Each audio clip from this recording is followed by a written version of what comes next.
Uh, I tell people the story. Most people don't think it's true, but this is a true story.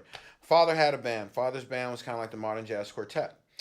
I was about 6, 7 months old.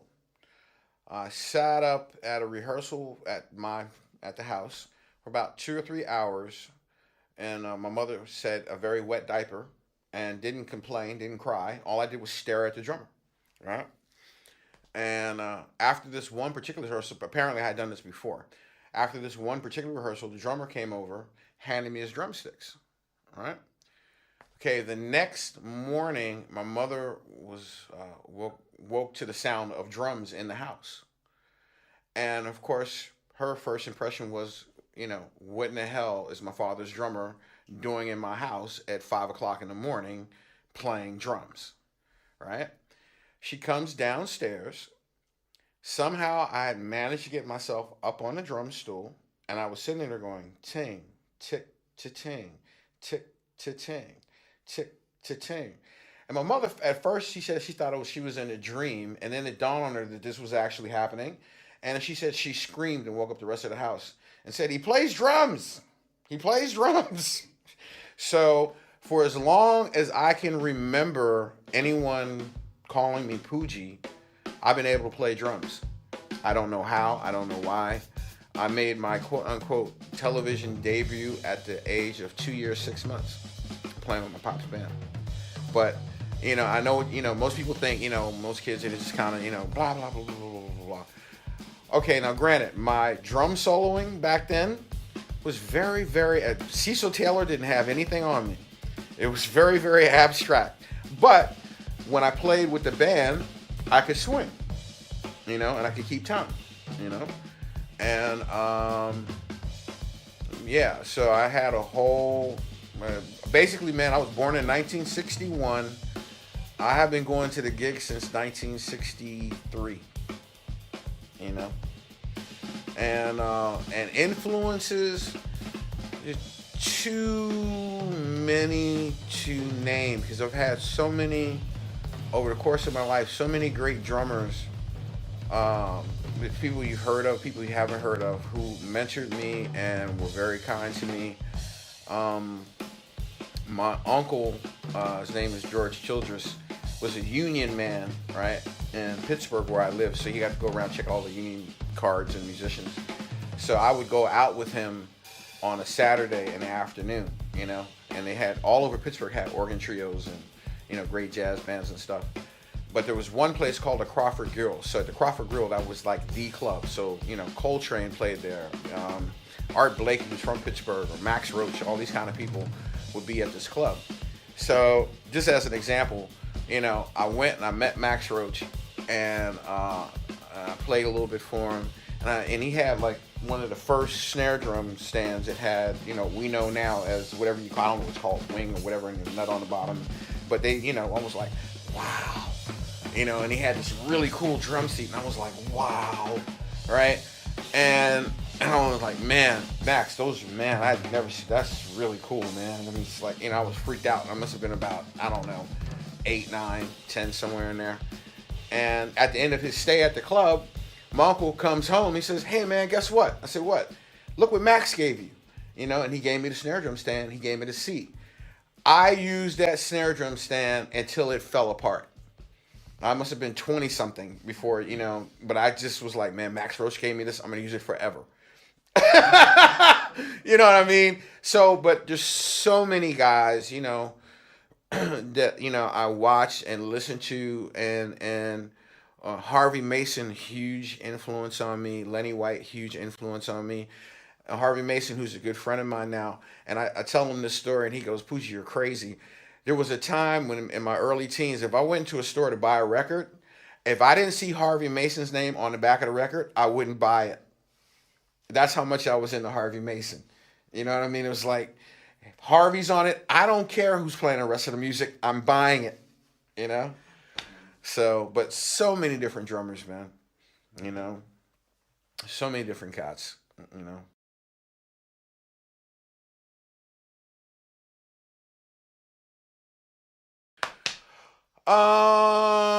You try not for there to be a difference. At least I try um, to do what I would do, at least on my records anyway. What I would do on the gig, I try to do that in the studio, and it all depends on who you're working for, or who I mean, what the project is.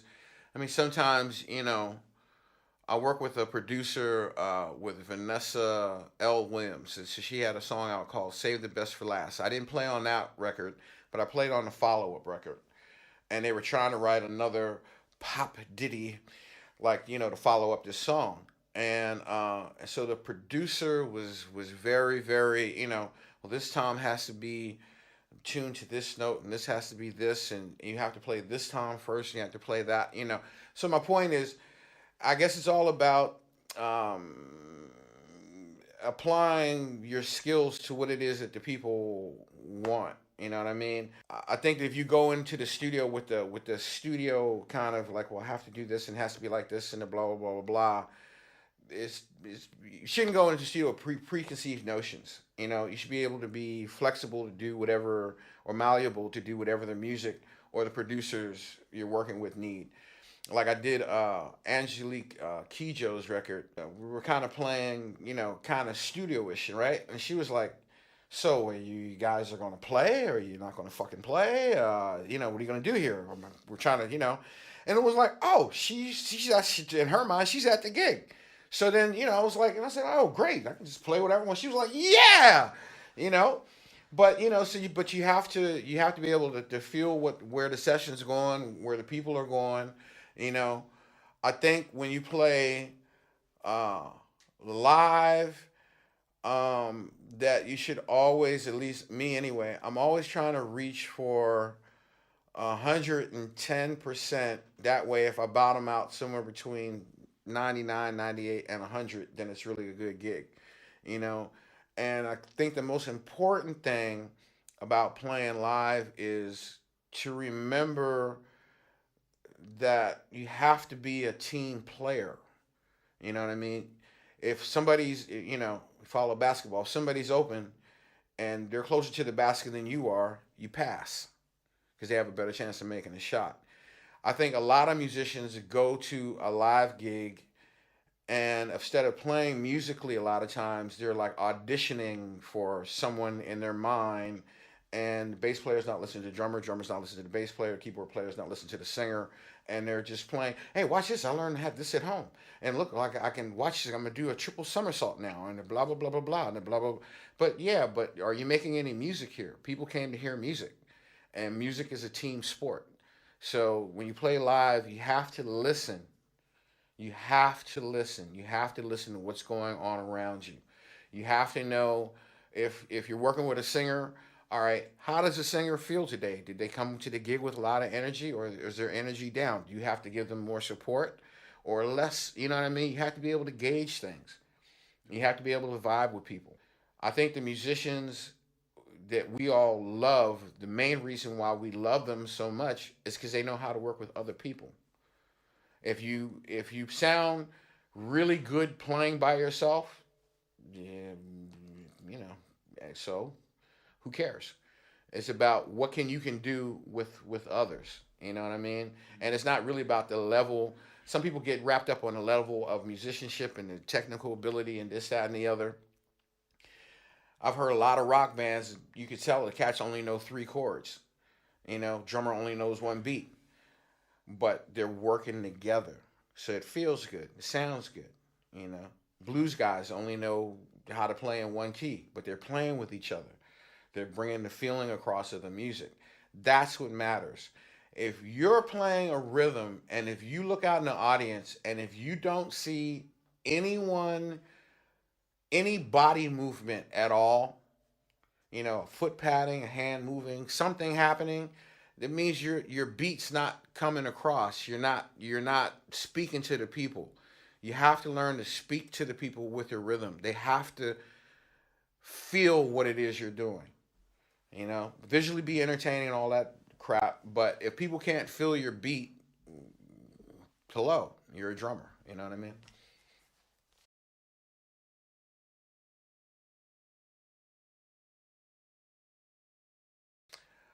The majority of the people who get in the studio, back in the day, we used to call them red lighters. So they can play real good, but then as soon as you start recording, they forget like they know how to play their instrument.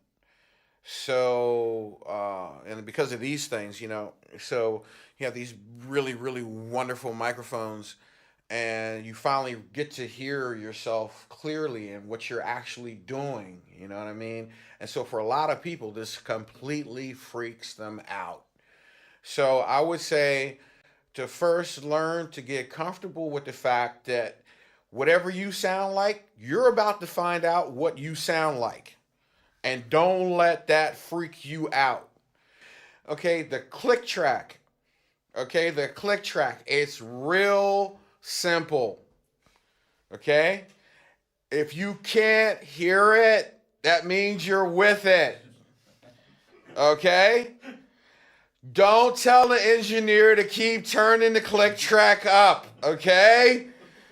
I've heard people have a cowbell playing in their headphones that you can hear 150 kilometers away in another city. The click is so loud. Okay, it's going to ruin your hearing. Okay, and it's going to bleed into all the microphones. It's going to fuck up the sound. It's going to fuck up the session. So the rule: if you're playing with a click track, if you don't hear it, that's because you're with it. Okay, it's easy. Oh, and the other rule, because this thing's a thing, it's okay. Now think, a click track, okay, it's just time. That's all it is. It's just time. It doesn't give a fuck about you, okay? It had no feeling. Don't let that sway you. Even though there's a click track, you can still play a little on top of the beat. Or you can still play a little behind the beat, okay? You can't allow the click track to turn you into a robot, okay? You don't want to turn into Robbie the robot because there's a click track playing. And that's basically it. And don't freak out when you hear yourself. This is what you sound like. And it's okay that you don't sound like what you thought you sounded like. It's okay that you don't, well, I worked on this role and I thought it was just like Dennis Chambers, or I thought it was just like so-and-so. And no, it's you. But it's okay. It's cool. You know what I mean? Enjoy what it is you do. The most important thing any musician can have is an identity. And your sound, whatever it is, that's you. Just get with it and enjoy it. There you go.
Okay, well, I'll put it to you this way. When the drum machine, I can remember the first time I saw a Lindrum, actually, 1980 something. I can't remember the exact date, but I went, oh, well, that's cool.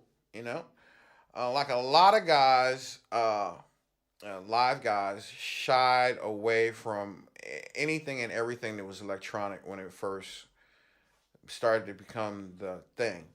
There was a period during the 80s, and this is a true story, that I didn't own a drum machine. Only thing I owned was a SP 1200. And I was deeply into making samples and making programming and the whole thing. Um, I think that it's important if you're going to be a working musician that you have to deal with the reality of the world you're living in.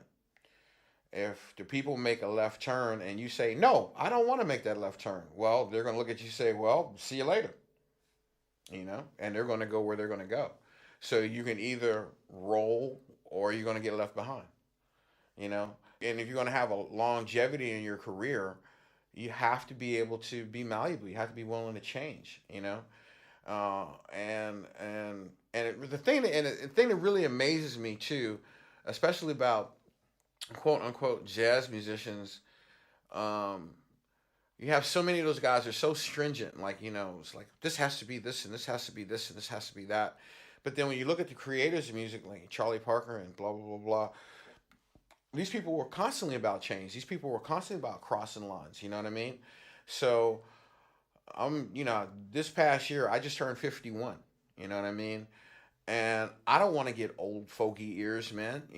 I want to always be open to whatever the new thing is, and see what I can do with it. And if there's anything that my past experience can bring to it, young guys are doing it one way, but I might say, yeah, but I could put my old spin on it this way, or or take your young guy thing and add something, or use your thing, you know what I mean? Add your thing to my thing, you know. Like I've seen these. I watched this guy at the NAMM show, and he called himself a speed bass pedal player, right? And I had never seen this before. And I'm like, wow, your feet go really fast, you know? And I'm saying to myself, well, I don't know if I can develop that or if I should develop it, but I'm not going to tell this cat that he shouldn't or that this isn't a cool thing. You know what I mean? Who knows? What it could turn into 10, 20 years from now. You know what I mean? So drum machines, using samples, or using whatever it takes to get from point A to point B. If you're making a record and if you're being honest to whatever the project is, you have to do that, or you end up with a half-ass record. You know what I mean? Plain and simple. Like I wouldn't try. I probably could fake it good, but if I was somebody calling me to produce a heavy metal record, which I'm sure probably never will, I probably could fake a heavy metal drum beat, but it would make more sense for me if I was the producer of the date to go out and hire a guy who does that. You know what I mean? So I think in order to make a great record, you have to be able to be honest about what it is you're doing and whatever tools it's necessary to get to that point.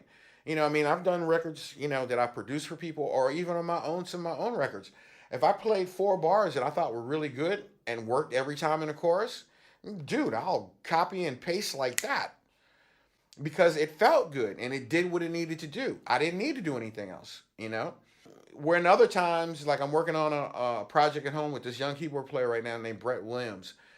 And we're just kind of going in the studio and we're just kind of playing whatever.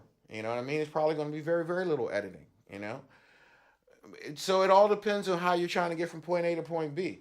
But if you're going to be a good producer, you got to be willing to do the things that are necessary to get to point A to point B. You have to know what you can do, and you have to know what you can't do, and you have to be honest with yourself. You know what I mean? If you know you can't sing, well, you had no business singing the chorus of the song. You know what I mean? If you know you really can't play guitar, well, you have no business trying to play power chords. You have to be honest. And if you usually, because the people are going to be able to hear it, they're going to be able to tell instantaneously, Yeah. So I think, so honesty is the best policy, and whatever you need to get from point A to point B, as a producer, that's what you do.